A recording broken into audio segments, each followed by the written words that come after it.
અમદાવાદના સનાથલ ગામમાં 2 દિવસ પહેલા એક હત્યાનો બનાવ બન્યો હતો અને જે બનાવે સમગ્ર પંથકને હચમચાવી દીધો હતો. પણ આજે ચર્ચા હત્યાની નહીં પરંતુ પોલીસની એ કામગીરીની છે કે જેની ઉપર આખું ગામ ફિટકાર વરસાવી રહ્યું છે. શું પોલીસ ગુનેગારોને સજા અપાવવા માંગે છે કે પછી તેમને એવી વીઆઈપી ટ્રીટમેન્ટ આપી રહી છે? આ મુદ્દે વિગતવાર ચર્ચા કરીએ, પરંતુ તે પહેલા જો અમારી લલકાર ન્યૂઝ ચેનલને સબસ્ક્રાઇબ ના કરી હોય તો સબસ્ક્રાઇબ જરૂરથી કરી લેજો. નમસ્કાર, લલકાર ન્યૂઝ સાથે હું મયુર મેવાડા.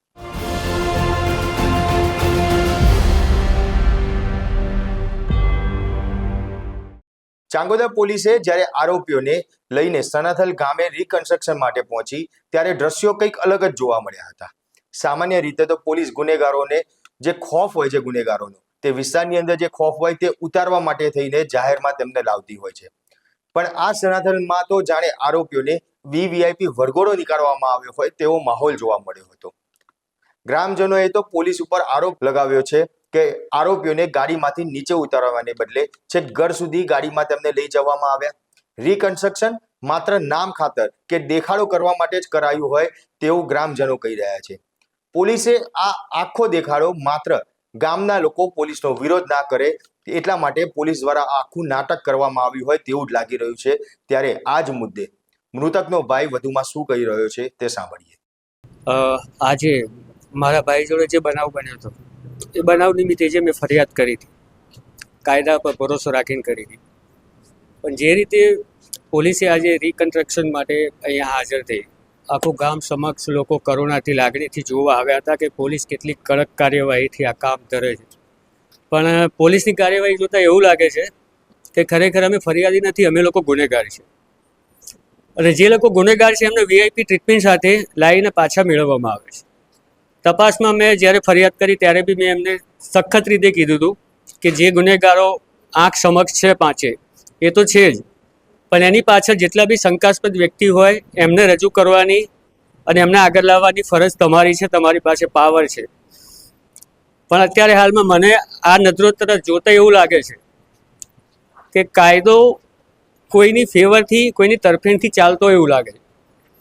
ખરેખર જે વ્યક્તિ ન્યાય માટે આખા ગામ સમક્ષ લાગણીઓ, કરુણાઓ બધાને રૂંધાવીને ગામ સમક્ષ આખા ગામને રોકીને કોઈને કાયદો હાથમાં ના લેવા ઉપર મજબૂર કરીને કાયદા પક્ષ તરફ જવા છતાંય જો આ રીતે, આ વર્તનથી અને આવી રીતે કાર્યવાહી થશે તો ભવિષ્યમાં કોઈ વ્યક્તિ કોઈ કાયદા ઉપર ભરોસો કરશે નહીં. અન્ય કોણ લોકો છે કે જે આમાં સામે છે? અન્ય એ લોકોએ તપાસ કરી, જે એમના પરિવારના લોકો છે કે જેમને ઓન ધ સ્પોટ જગ્યા ઉપર વ્હીકલ લઈને આવ્યા, એ લોકોને લઈ ગયા. એ સમક્ષ એ લોકોને જોતાં એવું જ લાગે છે કે અગાઉથી એ લોકોને જાણ હતી કે આવું કંઈક બનાવ બનવાનો છે. એ લોકો તૈયારીમાં હતા. એ લોકો જે લોકો ગુનેગાર છે એ લોકોના જવાબ ઉપરથી કહેવાથી માણસ સહેલાઈથી એમના નજર સમક્ષથી નીકળી જતા હોય. અને અમારા જેવા ફરિયાદી રાત્રે 2:30 વાગ્યાથી લઈને સવારના 6:30 વાગ્યા સુધી એમની જોડે ફરિયાદો લખાવતા હોય. અમારી જોડે આટલા તરફેણ કરીને આ રીતે કાયદો ચાલતો હોય તો આ બહુ વિચારવા જેવી બાબત છે. અત્યારે હાલમાં તમે જે જોયું, તમારી નજરે જોયું, મીડિયા બી જોયું, તમે ઘણા બધા રિકન્સ્ટ્રક્શન જોયા હશે, કર્યા બી હશે. તમારી સમક્ષ, તમારી નજર સામે જ આ સાચું છે કે માણસ આવે છે, ઘરમાં લઈ જાય છે, લાવે છે, ગાડીમાં આવે છે, ગાડીમાં લઈ જાય છે. જો કે કોઈ બી ગુનેગાર હોય એની ગુનેગારની જગ્યાઓ અલગ અલગ હોય, કેટલી જગ્યાએ ગયો હોય, કેટલી જગ્યાએ ફર્યો હોય, એની પાછળ કોને સપોર્ટ કર્યો હોય, ઘણી બધી નાની નાની વિગતો હોય જેનાથી સચ્ચાઈ બહાર આવી શકે છે.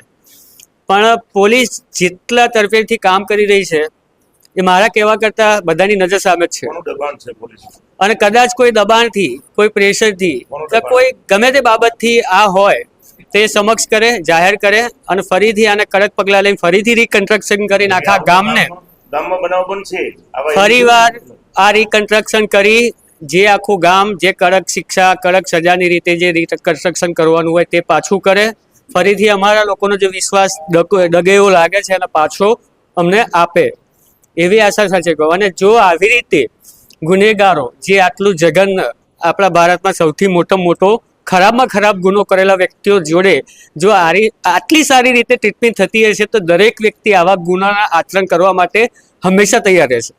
બસ આ જ વિનંતી છે કે બને એટલું જલ્દી આના કડક પગલાં ભરી, કડકમાં કડક સારી રીતે તપાસ કરી અને અન્ય કોઈ લોકો આની પાછળ સંડોવેલા હોય એમને બી આગળ લાવવા હું તમારા સમક્ષ રજૂઆત કરું છું.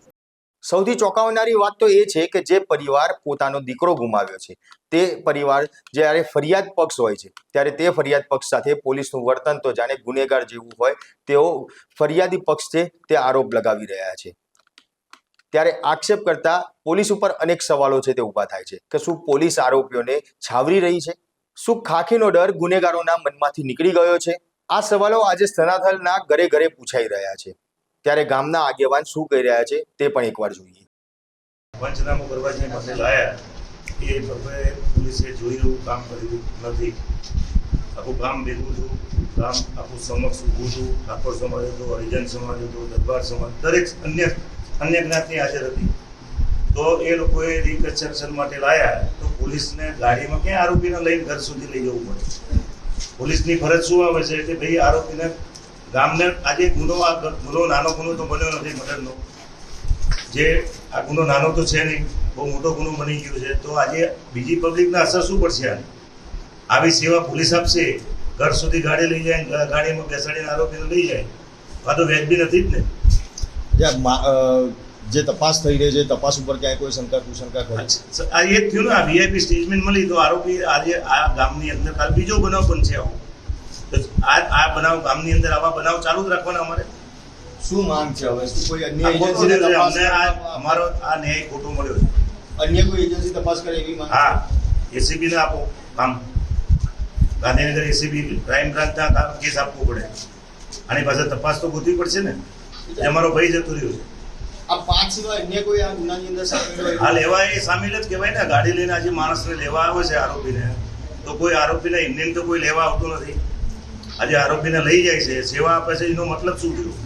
એ બી સંકળાયેલો જ છે ને. આમ એ લોકોને સજા થવી જોઈએ. આ ઘટનામાં એક પાસું પ્રશંસનીય એ છે કે સનાથલ ગામમાં એકતા છે તે એકતા જોવા મળી. ભલે આ હત્યા પાછળ એક ઠાકોર પરિવારનો હાથ હોય, પરંતુ ગામના અન્ય તમામ ઠાકોર પરિવારો આજે મૃતકના પરિવાર સાથે ખભેથી ખભો મિલાવીને ઊભા છે. ગામના ઠાકોર સમાજની માંગ છે કે હત્યારા પરિવારને સમાજમાંથી બહિષ્કાર કરવામાં આવે, આરોપીઓને કડકમાં કડક સજા મળે અને સાથે જ પોલીસ આ કેસમાં કોઈ જ પ્રકારની ઢીલાસ ન રાખે તે માંગ ઠાકોર પરિવાર, ઠાકોર સમાજના લોકો છે તે કરી રહ્યા છે. ત્યારે આ જ મુદ્દે ઠાકોર સમાજના લોકો શું કહી રહ્યા છે તે જોઈએ. જે આ પરિવારે આ ગામના દરબારના યુવકને જે મારી નાખ્યો એ ખોટું થયું છે. અને બીજા અમારા ઠાકોર સમાજના છે ગામમાં, અમારો ફરિયાના ઠાકોરો એમના નાત બહાર કાઢવા માગીએ છીએ, જેમ કે એ આ ખોટું કર્યું છે. અને એ ભાઈ ઉપર પહેલાં બી આ કેસ બનેલા છે ઝઘડાના ને એવા. તો અમે આ જે ભાઈ અમારા એક્સપર્ટ થઈ ગયા છે દરબાર, એમના જોડે છીએ. પૂરા ફરિયાના અમારા ઠાકોર સમાજના લોકો આ દરબાર સમાજના જોડે છીએ અને અમારી ગામમાં જોઈએ નહીં અને એનું સરઘસ કાઢો એવી અમારી માંગ છે. કાયદો અને વ્યવસ્થા ત્યારે જ સચવાય છે કે જ્યારે ગુનેગારના મનમાં પોલીસનો ફાળ પડે, નહીં કે જ્યારે પોલીસ જ ગુનેગારની રક્ષણ કરે. સનાથલ ગામના લોકોનો આક્રોશ વ્યાજબી છે. જો રિકન્સ્ટ્રક્શન માત્ર દેખાડો હોય તો ન્યાયની આશા કોની સાથે રાખવાય? તમારું શું માનવું છે કે શું ખરેખર પોલીસ આરોપીઓને છાવરી રહી છે? કોમેન્ટ કરી જરૂરથી જણાવજો. આપના પોતાના પ્લેટફોર્મ લલકારને લાઈક કરો, ફોલો કરો, સબસ્ક્રાઇબ કરો અને શેર કરો.